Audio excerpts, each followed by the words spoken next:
Everyday life's happening. Some days are more eventful. Others, living protected with insurance you can depend on changes your life for the better. We insure the people and things you care about. Not Agency. We'll help you find the right coverage so when life happens, you have the right insurance protection for your family and business. When life happens, live protected. Agency for all your insurance needs.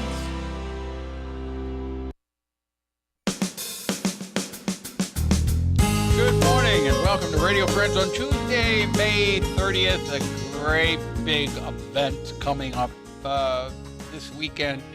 Almost, not quite, but almost as big as a solar eclipse in August. It feels like it.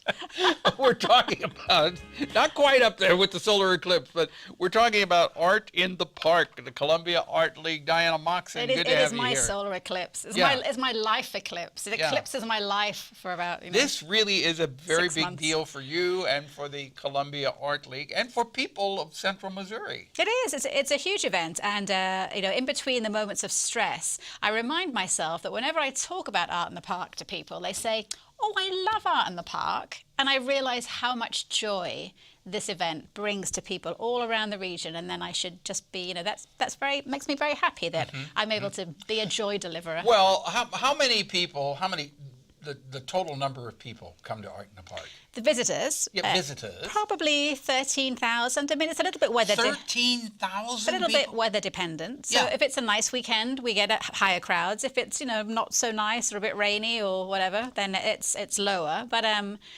thousands even in the rain. 13,000. That's an average. That's a lot of people coming into Columbia.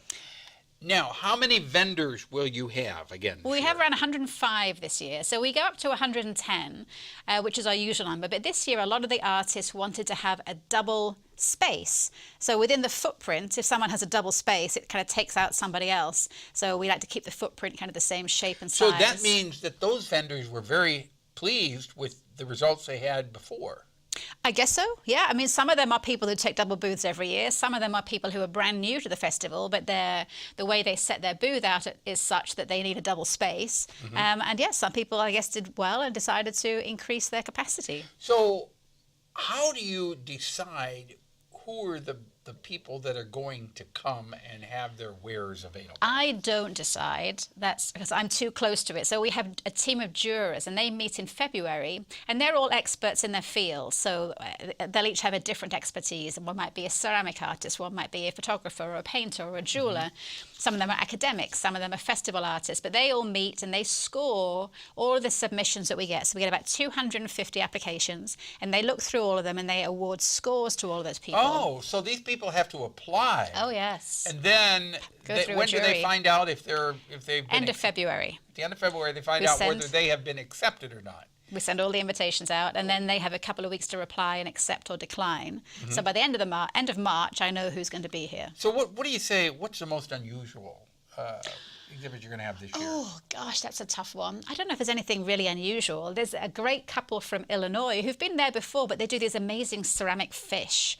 So they're not real fish. I mean, they're painted and they're exactly copies of fish, and they're like their little wall mounts. I mean, you put them on the wall, and I bought a couple, and they're just awesome, beautiful. They look fish. real. They look great. Yeah, they're fantastic. Was it last year or year before last? You had the steel sculptor. The flowers, big steel flowers. Yeah. Oh yeah, he's there every year. He does really well. Is Bill he Brackett. From Harrisburg? Colcamp. Colcamp, Missouri, Bill Brackett. So he's there again this year. He always does well. He almost always kind of sells out of flowers by the end of the weekend. So people just love his flowers.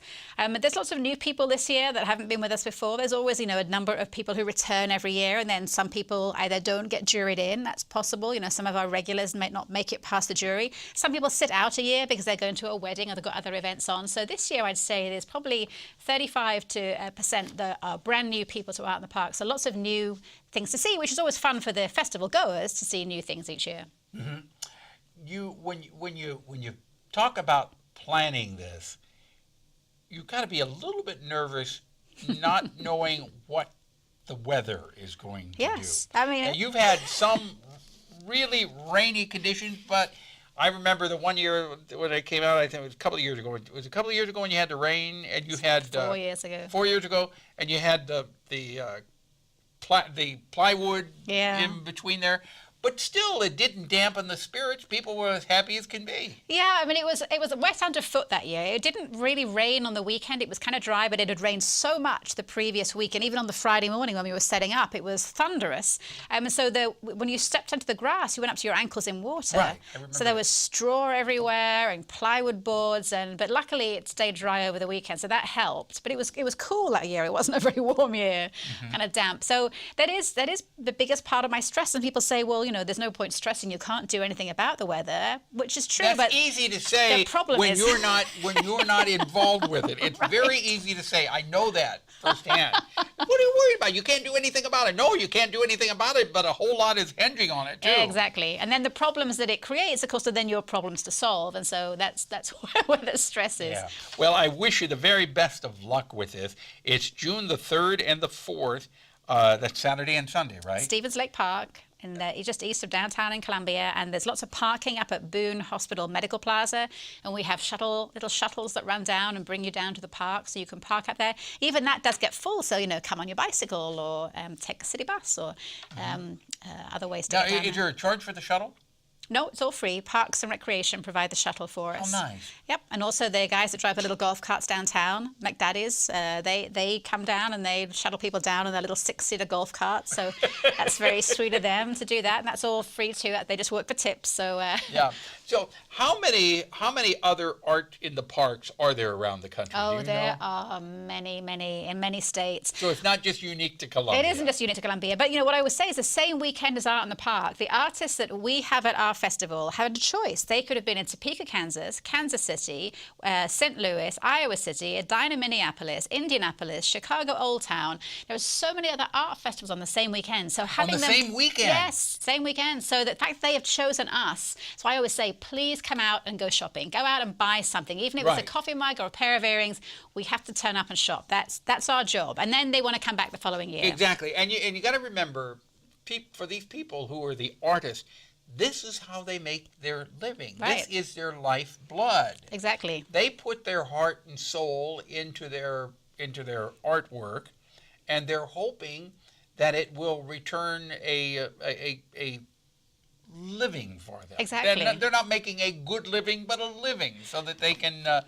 get by. They're working all winter in their studios and with their kilns and everything to create all the artwork. Then all summer they go from town to town. I mean, and it's really, really hard labor. They're driving around, loading, unloading and loading, standing in the park all weekend, being cheerful, being chatty, Being cheerful. So it's Art in the Park, June the 3rd and 4th, 2017, 10 a.m. to 5 p.m. on Saturday and 10 a.m. to 4 p.m. on Sunday. Do you ever have to kind of run people out at the end of the day? You got to go now. Shopping at the last minute, yes. Yeah, okay. Diana, thank you so much for coming by. Best of luck with it. And I know you work so very, very hard. Thank you, Paul. And you're a nice lady. Maybe one day the Queen will come for you, too. Tomorrow, Mar Doring will be here. We're going to talk about cats and dogs. Have yourself a good day.